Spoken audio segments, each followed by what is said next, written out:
Hello everyone, मेरो नाम विनायक कुइकेल। म चाहिँ मेरो एसई स्टोरी र मैले त्यहाँबाट सिकेको केही लेसन्सहरू भन्न गइरहेको छु। एसई मा राम्रै गरेको थिएँ र राम्रै मार्क्स पनि आयो।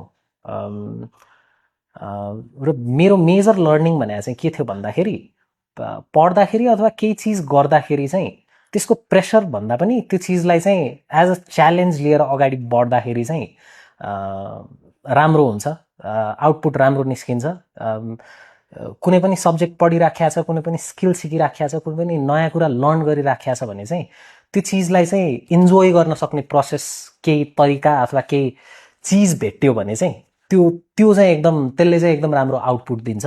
म चाहिँ अहिले कन्टेन्ट क्रिएटर हो, कन्टेन्ट क्रिएट गर्छु अक्रस डिफ्रेन्ट प्लेटफर्म्स, युट्युबमा, टिकटकमा, इन्स्टाग्राममा।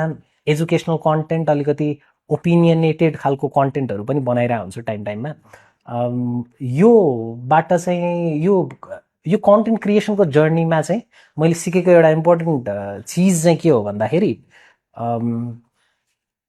यो 21st सेन्चुरीमा सबसे इम्पोर्टेन्ट स्किल भनेको चाहिँ यो अबिलिटी टु फोकस रहेछ कि। जस्तै अहिले डिस्ट्र्याक्सन्सहरू लास्टै धेरै छ नि त, it's easy to get distracted के। जस्तै केही नयाँ चिज सिक्न मन छ, केही नयाँ स्किलहरू सिक्न मन छ होला, तर प्रब्लम के भइरहेछ भन्दाखेरि फोनमा चलाचलै यताउता भइरहेछ होला। सो त्यसैले यो 21st सेन्चुरीमा चाहिँ learning how not to get distracted is one of the most important skills. किनकि वन्स यु आइडेन्टिफाई, तपाईँले आइडेन्टिफाई गर्नुभयो केही चिज मलाई सिक्न मन छ अथवा केही चिज गर्न मन छ भने डिस्ट्र्याक्सन्सहरू धेरै छ कि त्यो चिजमा पुग्नको लागि। सो त्यो डिस्ट्र्याक्सन्सहरूलाई हटाउन सक्नु नै अहिलेको सबैभन्दा ठुलो स्किल हो। सो आई थिङ्क यो चिज चाहिँ यङ हुँदादेखि नै लर्न गर्नु पऱ्यो।